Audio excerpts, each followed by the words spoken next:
صورتحال یہ ہے کہ اسرائیل نے جو اٹیکس کیے ہیں غزہ پر اور مختلف علاقوں پر، اس میں تقریباً 250 کے قریب فلسطینی شہید ہو چکے ہیں، جن میں 70 کے قریب بچے بھی شامل ہیں۔ اور حد یہ ہے کہ میڈیا ہاؤس پہ بھی باقاعدہ اعلان کر کے بمباری کی گئی ہے، اور اسرائیل اس وقت ایک ایسا مطلب بدمست ہاتھی بنا ہوا ہے کہ وہ جو چاہے کرے اور اس کو روکنے والا کوئی نہیں ہے۔ افسوس کی بات یہ ہے کہ میڈیا ہاؤسز جیسی جگہ پر بھی اٹیک ہونے کے بعد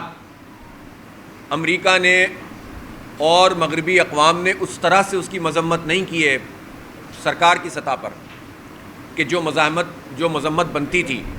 افسوس کی بات یہ ہے کہ جو رول اقوام متحدہ کو ادا کرنا چاہیے، اگرچہ کہ اقوام متحدہ کی ساری قراردادیں موجود ہیں کہ جس میں جو ان کے اسرائیل کے عزائم ہیں یا جو ان کی کارروائیاں ہیں فلسطینیوں کو بے دخل کرنے کی اور ان کی آبادی کو تبدیل کرنے کی، ان کی بستیوں کو مسمار کرنے کی، اس کے خلاف وہ قراردادیں موجود ہیں، لیکن اس پر عمل درآمد نہیں ہوتا۔ اور ابھی تو تازہ ترین صورتحال یہ ہوئی کہ سلامتی اتنے بڑے مسئلے پر جو دنیا کے 600-700 کروڑ انسان جس سے براہ راست ایک جذباتی وابستگی رکھتے ہیں، اس مسئلے کے اوپر اقوام متحدہ میں سیکورٹی کونسل کو امریکہ نے ایک مرتبہ پھر ویٹو کر دیا، اور اس نے خود دنیا میں اقوام متحدہ کے وجود اور اس کے انصاف اور بین الاقوامی سطح پر جو معاملات چل رہے ہیں اس پر ایک مرتبہ پھر سوال پیدا کر دیا کہ ایک جارح قوت، ایک دہشت گرد رویہ رکھنے والی امریکی اور اسرائیلی ریاستیں مل کر جو چاہیں کریں، اور ان کو ویٹو کا اختیار امریکہ کو حاصل ہے، اور وہ مظلوموں کی کوئی مدد اقوام متحدہ نہیں کر سکتا۔ یہ پوری امت کے ساتھ غداری کے مترادف ہے کہ اسلامی ممالک اپنا وہ رول ادا نہ کریں جو انہیں ادا کرنا چاہیے، اور در حقیقت وہ جارح قوتوں کے، سامراجی قوتوں کے اور ان قوتوں کے جو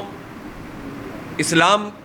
اور انسانیت کے خلاف جو دہشت گردی کر رہی ہیں ان کو سپورٹ کرنے کے مترادف ہے۔ اس لیے تمام اسلامی ملکوں کے سربراہان کی یہ ذمہ داری ہے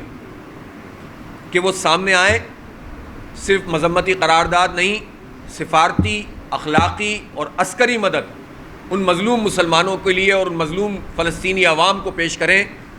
کہ جو ہر اعتبار سے ان کے اوپر لازم ہو چکی ہے، دینی اعتبار سے بھی فرض ہو چکا ہے، اور انسانی بنیاد کے اوپر بھی یہ ذمہ داری ان کی بنتی ہے کہ وہ مظلوم فلسطینیوں کی مدد کے لیے ہماری فوجیں آگے بڑھیں۔ اس لیے ہمیں اس کردار پر جو مسلم حکومتوں کا کردار ہے اس پر افسوس بھی ہے۔ ہم اس موقع پر ضرور طیب اردگان کے حوالے سے یہ کہنا چاہیں گے کہ انہوں نے ایک واضح اور دو ٹوک موقف اختیار کیا ہے، اور قوم اب بجا طور سے عوام یہ توقع رکھتے ہیں کہ اس میں ترکی پرو ایکٹیو رول ادا کرنے کی طرف جائے گا۔ اسی طرح پاکستان کی حکومت کی طرف سے یقیناً فلسطینیوں کے حق میں ایک بات کی جا رہی ہے اور اسرائیل کی مذمت بھی کی گئی ہے، لیکن پاکستان کا جو رول عالم اسلام میں ہے، حجاز سے لے کر مشرق بعید تک اور سینٹرل ایشیا جس میں افغانستان اور تمام معاملات میں جو پاکستان ہمیشہ کی رول ادا کرتا رہا ہے،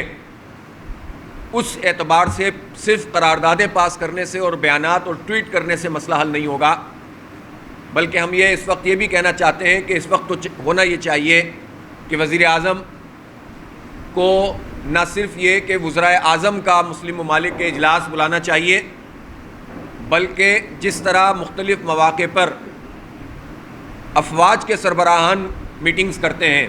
افغانستان کا مسئلہ ہوتا ہے تو ہمارے آرمی چیف میٹنگ کرتے ہیں، کشمیر کا مسئلہ ہوتا ہے یا سعودی عرب میں ہم جاتے ہیں تو آرمی چیف موجود ہوتے ہیں۔ کوئی یہ کہہ سکتا ہے کہ کتنا ہونا چاہیے کتنا نہیں ہونا چاہیے، لیکن اسرائیل کو اگر صحیح معنوں میں تھریٹ دینا ہے تو اس کا ایک طریقہ یہ موجود ہے کہ نہ صرف وزرائے اعظم کا اجلاس بلائیں، جتنے آ سکتے ہیں آ جائیں، بلکہ آرمی چیفز کا اجلاس بھی بلایا جائے، اور واضح طور پر یہ میسج جو ہے وہ جانا چاہیے کہ اب یہ ظلم برداشت نہیں کیا جائے گا، اور اب یہ جس طرح فلسطینیوں کو بے دخل کرنے کا عمل ہے اس کو ختم کیا جائے۔ اگر آپ یہ رول ادا کرنے کے لیے تیار نہیں ہیں حکمران، تو اس کا مطلب یہ ہے کہ آپ اسرائیل کا ایک طرح سے ساتھ دے رہے ہیں۔ اس موقع پر ہم فلسطینی عوام کی مزاحمت کو خراج تحسین پیش کرتے ہیں، خاص طور پر حماس کو اگرچہ کنفائن کرنے کی کوشش کی جاتی ہے، 2006 میں حماس نے جمہوری عمل میں بھرپور کامیابی حاصل کی، مور دین 80% ووٹ لے کر پورے فلسطین میں، صرف غزہ میں نہیں، وہ پورے فلسطین کی سب سے بڑی پارٹی کے طور پر سامنے آئے۔ عالمی برادری نے سازش کر کے اور مسلم حکمرانوں نے اس سازش میں شریک ہو کر حماس کے اس جمہوری جو حق سے ان کو محروم کیا، اور تاثر یہ دیا جا رہا ہے کہ حماس تو صرف غزہ کے اندر موجود ہے۔ اسی طرح سے اسرائیل کی سپورٹ کرنے والا امریکہ اگر حماس کے خلاف کوئی قرارداد پیش کر دیتا ہے یا اس کو ڈکلیئر کرتا ہے کہ وہ ٹیررسٹ ہے، تو سب سے بڑا ٹیررسٹ تو امریکہ ہے، اسرائیل ہے، کہ جس کی بنیاد، جس کا وجود امریکہ کا 2 کروڑ ریڈ انڈینز کے قتل عام اور ان کی لاشوں کے اوپر بنا ہوا ہے۔ امریکہ ہے جس نے عراق کے اوپر بمباری کی ہے، جس نے افغانستان کو تہس نہس کیا ہے، جس نے ویتنام کو ملیہ میٹ کیا ہے۔ میں قطر میں ہونے والے اس مظاہرے کو خراج تحسین پیش کرتا ہوں کہ جس میں اسماعیل ہانیہ نے پوری امت کی ترجمانی کرتے ہوئے خطاب کیا، اور اس کے نتیجے میں ایک میسج پورے عالم عرب میں گیا ہے، اور لوگ یہ سمجھتے ہیں کہ عالم عرب صرف امریکہ کے کاسہ لیز غلام حکمرانوں کا نام ہے۔ ایسا نہیں ہے، ہر مسلمان کا دل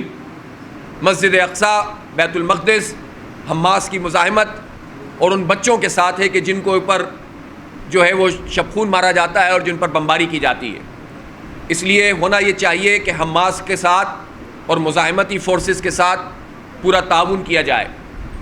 ہم یہ چاہتے ہیں کہ جنگ رکے، لیکن یہ 2 طرفہ جنگ نہیں ہے، ٹیکنالوجی کا کوئی تناسب نہیں ہے۔ جن لوگوں کو اب تکلیف ہے کہ حماس مزاحمت کیوں کرتی ہے، کوئی ان سے سوال کرے کہ پھر آپ مزاحمت کیوں نہیں کرتے؟ جن کے پاس فوجیں ہیں، جن کے پاس ٹینکس ہیں، جن کے پاس ٹیکنالوجی ہے،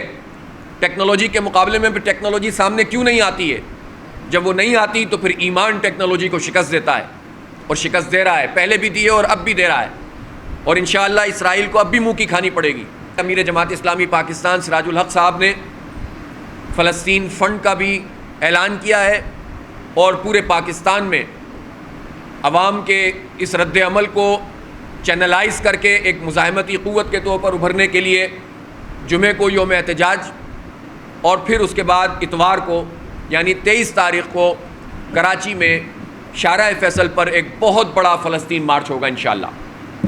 یہ فلسطین مارچ جماعت اسلامی کی اپیل پر ہوگا، جماعت اسلامی کی میزبانی میں ہوگا، لیکن میں میڈیا کے توسط سے تمام طبقہ زندگی کے لوگوں کو، تمام سیاسی جماعتوں کو، تمام مذہبی جماعتوں کو، اور تمام جو ایکٹیوسٹ ہیں سول سوسائٹی کے، ان کو، وکلاء کو، علماء کو، طلباء کو، مزدوروں کو، اور ہر طبقہ زندگی کے تاجروں کو، ہم سب سے رابطہ بھی کریں گے، سب کے پاس جائیں گے بھی انشاءاللہ، اور ان سے ایک جنرل اپیل بھی کریں گے۔ وقت چونکہ کم ہے تو ہر ایک کے پاس تو نہیں پہنچا جا سکتا،